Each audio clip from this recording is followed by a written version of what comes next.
dans Antoine Bloyer, le fils, si ma mémoire est bonne, s'appelle Pierre, et le père, lui qui meurt, qui meurt dans son lit, qui meurt à la fin de sa vie, d'une certaine façon, confie à son fils le même message, c'est-à-dire lui dire, bon, en gros, j'ai raté ma vie, mais je l'ai gâchée. Alors c'était l'histoire d'un cheminot qui, en gros, essayait de réussir dans la carrière, comme on disait alors, de passer des concours internes, de devenir contremaître chez Fayon, mais qui ne sera jamais pour autant, qui de basse extraction, n'arrivera jamais qu'à être un parvenu, ne sera jamais, n'acquérera jamais la maîtrise ou la souveraineté à laquelle il aurait pu aspirer, cette souveraineté que, au fond, il découvre à la fin de sa vie, qui ne pourrait se réaliser que si elle était, alors c'est évidemment du langage d'époque, que si elle était une émancipation collective, ce qu'on appelait d'un mot un peu passé de mode à l'époque, une révolution. Et le parallélisme des deux messages, avait nourri notre conversation, comme quoi tout se tient. Le soir donc de la première des 13 soleils de la rue Saint-Blaise, et Gattier a eu cette idée alors, mais ça pourrait faire un... C'est l'époque où on pouvait croire encore qu'il allait faire des films. Ça pourrait faire un formidable film qu'on a commencé à écrire, dont il me reste un brouillon, à Piancheretto, où là on était à la 3e version d'un passage de témoin, où en effet c'était les réalisateurs du film qui racontaient comment les fils essayaient de réaliser le message de leur père. Ouais, ce film, je vous rassure, n'a jamais eu lieu, mais il en reste le souvenir d'une rencontre qui en effet était à la fois un aboutissement, comme à la fin d'une préface, qui était le commencement d'une très longue histoire. Je n'étais pas journaliste à l'époque d'ailleurs, je rêvais de l'être, mais je n'étais pas plus exactement. Je ne rêvais pas d'être journaliste. J'avais dans la tête, je ne sais pas d'où elle venait, mais peu importe. Mon rêve de journaliste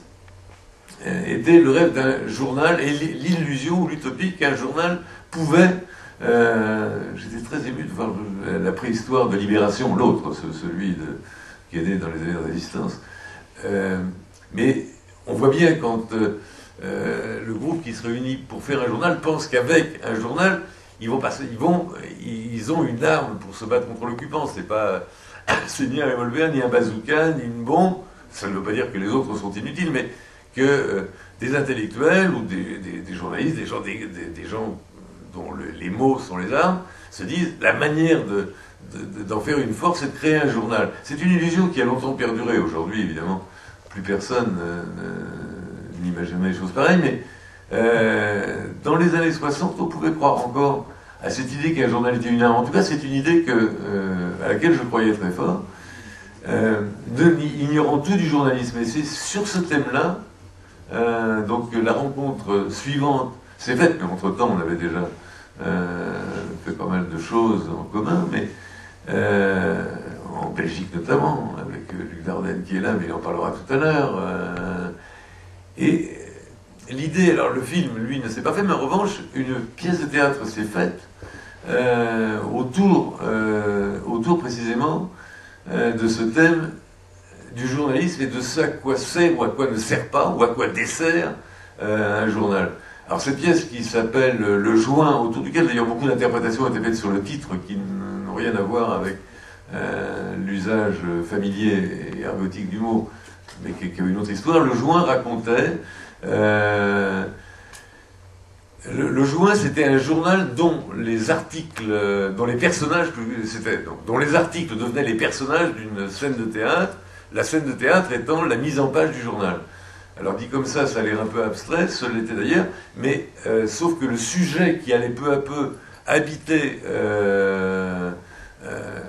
ce théâtre vide qui était le journal et ces personnages en creux qui étaient les articles et qui allaient animer tout ça, le sujet qui peu à peu allait squatter l'ensemble de ça, était un fait divers politique qui venait de se passer aux États-Unis autour d'un groupe très bizarre à l'époque qui s'appelait l'Armée symbionnaise de libération, dont on peut avoir oublié les exploits d'alors, sauf cette armée symbionnaise de libération, donc, qui était née dans les ghettos de Chicago et de Los Angeles. Donc on est, disons, vers la fin des années 60, le tournant des années 1970, après les grandes émeutes de Chicago en 1968. Donc, cette armée sabionaise de libération, son coup d'éclat a été d'enlever, certains peut-être se souviennent au moins de l'anecdote, avait été d'enlever l'héritière du plus grand magnat de presse américain, donc qui était Patricia Hearst, fille et petite-fille donc de William Randolph Hearst senior, William Randolph Hearst junior, donc le senior étant mieux connu sous sa fiction comme Citizen Kane d'Orson Welles, et pour avoir été l'homme qui avait déclenché la guerre avec Cuba en 1905, ce dont il était très fier. Le fils exploitait la chaîne des journaux Hearst, qui, soit dit entre nous, d'ailleurs, existe et prospère toujours aujourd'hui. Et donc, l'enlèvement de Patricia Hearst par ce groupe, au nom aussi improbable que l'idéologie qu'il habitait, donc l'armée symbionnaise de libération, qui avait pour emblème un cobra à 7 têtes, donc était finalement devenu la pièce de Getty, racontant l'histoire du journal, racontant l'histoire de l'armée sémionaise de libération, racontant l'enlèvement de Patricia Hearst, comme façon, puisqu'à partir du moment où ce groupe n'avait comme destin probable, que ce fut d'ailleurs le sien, que d'être un jour exterminé, sans vraiment qu'on en